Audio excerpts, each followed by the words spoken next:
খুলনায় বন্ধ ৫টি পাটকলের ১৫,০০০ শ্রমিক মানবেতর জীবনযাপন করছে। মিলগুলো চালুর দাবিতে নানা কর্মসূচিও পালন করছে শ্রমিকেরা। এ নিয়ে আরও জানাতে খুলনা ও চট্টগ্রাম থেকে যুক্ত হচ্ছেন সহকর্মীরা। শুরুতেই খুলনা থেকে যুক্ত হচ্ছেন সহকর্মী অভিজিৎ পাল। অভিজিৎ, মিলগুলো চালুর ব্যাপারে তো কর্মসূচি পালন করছে শ্রমিকেরা, সেই কর্মসূচি সম্পর্কে জানাবেন। আর ৪টি জুট মিল চালুর প্রক্রিয়া রয়েছে, সেগুলির অগ্রগতি কতদূর, বিজিএমসি কি বলছে?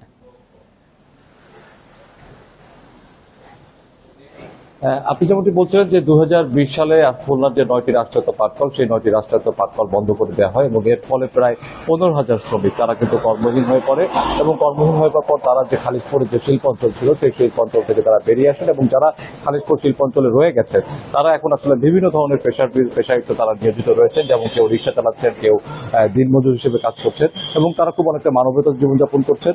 তারপর এবং এই পরিপ্রেক্ষিতে আসলে আমরা দেখতে পেয়েছি যে বর্তমান সময়ে এসে আবার নতুন করে এই মিলগুলো চালুর একটি দাবি উঠেছে এবং সেখানে বেশ কয়েকটি সংগঠন তারা কাজ করছে। যেমন সম্মিলিত নাগরিক কমিটি নামে একটি পাটকল চালু নাগরিক কমিটি করা হয়েছে। সেই কমিটিতে যেমন শ্রমিক নেতৃবৃন্দ রয়েছে তেমনি নাগরিক নেতৃবৃন্দ রয়েছে। তারা প্রায় ১১ দফা দাবি নিয়ে ইতিমধ্যে বিজিএমসির কাছে এবং জেলা প্রশাসকের কাছে তারা সেই দাবিগুলো তুলে ধরেছেন। এর পাশাপাশি বিভিন্ন রাজনৈতিক দলের যে শ্রমিক সংগঠনগুলো রয়েছে, যেমন বাংলাদেশ জাতীয়তাবাদী দল বিএনপির যে শ্রমিক দল রয়েছে, সেই শ্রমিক দলের পক্ষ থেকেও কিন্তু মিলগুলো চালু করার জন্য একটি দাবি করা হয়েছে। আর এই ৯টি পাটকলের মধ্যে ৪টি পাটকল গত বছরের ডিসেম্বর এবং এই বছরের ফেব্রুয়ারি মাসে বেসরকারি খাতে চালু হয়েছে। যদিও সেটি স্বল্প পরিসরে চালু হয়েছে, সেখানে যে পরিমাণ শ্রমিক আগে কাজ করতো সেই পরিমাণ শ্রমিকও নেওয়া হয়নি এবং আরও একটি সমস্যা সেখানে উঠে এসেছে, সেটি হচ্ছে যে সেখানে যে শ্রমিকরা কাজ করছে তাদের ন্যূনতম মজুরিও কিন্তু অনেক কম রয়েছে এবং পাটকল শ্রমিকরা বলছেন যে তাদের ন্যূনতম মজুরি এখন ৫০০ টাকা করতে হবে এবং বাকি যে বন্ধ মিলগুলো রয়েছে সেই বন্ধ মিলগুলো চালুর ব্যাপারে তারা জোর দাবি জানিয়েছেন। আমরা যখন এই বিষয়গুলো নিয়ে বিজিএমসির সাথে কথা বলেছি, বিজিএমসি আমাদেরকে যেটি জানিয়েছে সেটি হচ্ছে যে এই ৫টি যে পাটকল এখন পর্যন্ত বন্ধ রয়েছে তার মধ্যে ৪টি পাটকল বেসরকারি খাতে চালুর প্রক্রিয়া রয়েছে। এর মধ্যে খালিশপুর জুট মিল এবং প্লাটিনাম জুট মিল, এই দুটি জুট মিল চালুর ব্যাপারে তারা ইতিমধ্যে টেন্ডার সম্পন্ন হয়েছিল, কিন্তু এখন যেহেতু ছাত্র জনতার গণঅভ্যুত্থানের পর একটি পরিবর্তিত এবং নতুন বাংলাদেশে আসলে এখন কিভাবে এই পাটকলগুলো পুনরায় বেসরকারি খাতে চালু করা হবে সেই বিষয়ে আসলে বিজেপি তাদের যে কেন্দ্রীয় সিদ্ধান্ত সেই কেন্দ্রীয় সিদ্ধান্তের উপরই অপেক্ষা করছে। আর এদিকে পাটকল শ্রমিকরা যারা আন্দোলনরত অবস্থায় রয়েছেন তারা বলেছেন যে তারা সামনের দিকে আরো কর্মসূচি দেবেন। সেই কর্মসূচির মধ্যে তারা মানববন্ধন সহ অবস্থান কর্মসূচি সহ বিভিন্ন ধরনের কর্মসূচি তারা দিবে, যাতে করে এই পাটকলগুলো নতুন করে চালু করা যায় এবং পাটকলগুলোতে শ্রমিকদের যে ন্যূনতম মজুরি সেই ন্যূনতম মজুরি যেন ৫০০ টাকা প্রতিদিন নির্ধারণ করা হয়, এই বিষয়গুলোর উপর তারা জোর দিয়েছেন। এবং পাশাপাশি তারা বলেছে যে বেসরকারি খাতে যে পাটকলগুলো চালু হচ্ছে সেগুলি পূর্ণাঙ্গ রূপে যাতে চালু করা সম্ভব হয় এবং সেই পাটকলগুলোতে যাতে যে পরিমাণ শ্রমিক পূর্বে কাজ করতো সেই পরিমাণ শ্রমিকদের সেই সুযোগ সুবিধাগুলো নিশ্চিত করে যাতে তাদেরকে পুনরায় কাজে নেওয়া হয় সেই বিষয়টির উপর তারা জোর দিয়েছেন। যদিও বেসরকারি খাতে যারা পাটকলগুলো চালু করেছেন যে ৪টি পাটকল, সেই মালিকরা যারা বলছেন যে এই পাটকলগুলোর যে মেশিনারিজ গুলো রয়েছে সেগুলো বা যে তাঁতগুলো রয়েছে সেই তাঁতগুলো আসলে অনেকটা অব্যবহার উপযোগী হয়ে গেছে এবং এগুলোকে তাদেরকে পুনরায়। অভিজিৎ, আপনি থাকবেন আমাদের সাথে। চট্টগ্রামে চালু রয়েছে একটি মাত্র পাটকল, এ নিয়ে জানাতে যুক্ত হচ্ছেন সহকর্মী আহসান রিটন। একটি মাত্র পাটকল চট্টগ্রামে চালু রয়েছে, সেখানকার পরিস্থিতি জানাবেন, কোনো সমস্যা সেখানে রয়েছে কিনা, আর কতগুলি বন্ধ পাটকল চট্টগ্রামে রয়েছে?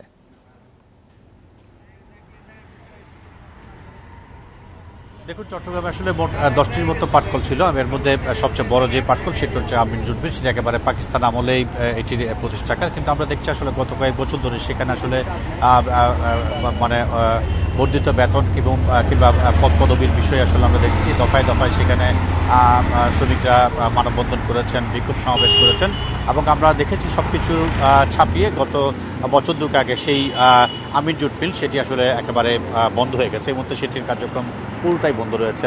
নগরীর চট্টগ্রামের বিভিন্ন জায়গায় যে 10টি পাটকল ছিল তার মধ্যে ফোরাত জুট মিল নামে একটি জুট মিল চট্টগ্রামের রাঙ্গুনি এলাকায় আছে, সেটি এখনো পর্যন্ত আসলে বেশ কিছুটা ঢিমে তালে চলছে বলে আমাদেরকে সেখানকার যারা রয়েছেন তারা আমাদেরকে জানিয়েছেন। আমরা এটি নিয়ে আসলে বেশ কয়েকজনের সাথে কথা বলছি, তারা যদি বলছেন যে একটি মাত্র পাটকল ফোরাত কার্পেট সেটি শুরুতে বেশ চাঙ্গা অবস্থা ছিল, কিন্তু পরবর্তীতে আসলে শ্রমিকদের বকেয়া বেতন দেওয়া সহ নানা কারণে সেটি আসলে ক্রমাগত লোকসানের দিকে যেতে থাকে এবং এই মুহূর্তে সেটি একেবারে বলা যেতে পারে নিবুনিবি অবস্থায় আছে। অর্থাৎ শুরুতে যে পরিমাণ উৎপাদন সেখান থেকে হতো, যেহেতু নানা কারণে শ্রমিকদের মধ্যে অসন্তোষ দেখা দিয়েছে, ঠিক একই কারণে অন্যান্য আপনি জানেন যে আসলে চট্টগ্রাম যে সমস্ত পাটকলগুলো বন্ধ হয়ে গেছে সেগুলো একটা বড় কারণ ছিল শ্রমিক অসন্তোষ।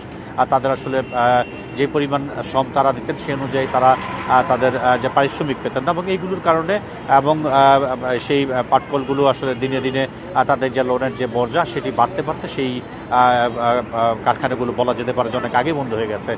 ফুরাত জুট মিল সেটির অবস্থা আমরা যেটুকু জেনেছি সেটি হচ্ছে সেটি একেবারেই নিবু অবস্থায় চলছে, কারণ শ্রমিকরা যেহেতু তাদের ন্যায্য পাওনা পাচ্ছে না এবং পাট থেকে মানুষ আসলে মুখ ফিরিয়ে নিচ্ছে সঙ্গত কারণে সেই কলটিও এখন আসলে বলা যেতে পারে যে ক্রমাগত নিচের দিকে যাচ্ছে। অর্থাৎ সেটিও আসলে যে কোনো মুহূর্তে বন্ধ হয়ে যেতে পারে এমন একটি আশঙ্কা সবাই করছেন। সেক্ষেত্রে আসলে বিজিএমইএ কিংবা অন্যান্য যারা রয়েছেন তারা যেটি বলছেন সেটি হচ্ছে দেশের মানুষকে যদি আসলে পাটমুক্তি করতে হয়, অর্থাৎ পাট কেন্দ্রিক বস্ত্রের দিকে যদি মানুষকে ধাবিত করতো তাহলে আসলে যে বন্ধ হয়ে যাওয়া যে সমস্ত পাটকলগুলো রয়েছে সেগুলোকে নতুন করে চাঙ্গা করার কোনো বিকল্প তারা দেখছেন না এবং চট্টগ্রামে যে সমস্ত পাটকলগুলো ছিল সেগুলো বেশ সম্ভাবনাময়ী ছিল। এখান থেকে আসলে দেশের নানা জায়গায় এই সমস্ত পাট যেত এবং দেশের যে রাজস্ব সেটিতে একটি বড় রকমের ভূমিকা সেই পাটগুলো রাখতো, কিন্তু পরবর্তীতে বন্ধ হয়ে যাওয়ার পরে শ্রমিকরা যেমন লোকসানে তারা যেমন কর্ম হারিয়েছে, পাশাপাশি এসবের মালিকরাও আসলে বড় রকমের লোকসান নিয়ে তাদেরকে ঘরে ফিরতে হয়েছে। তো সবকিছু মিলিয়ে বলা যায় যে এলটিআই মুহূর্তে চালু আছে সেটিও আসলে যে কোনো মুহূর্তে বন্ধ হয়ে যেতে পারে যদি সরকারি পৃষ্ঠপোষকতা সেটি না পায়। খুলনা এবং চট্টগ্রাম থেকে জানাচ্ছেন আমাদের সহকর্মীরা।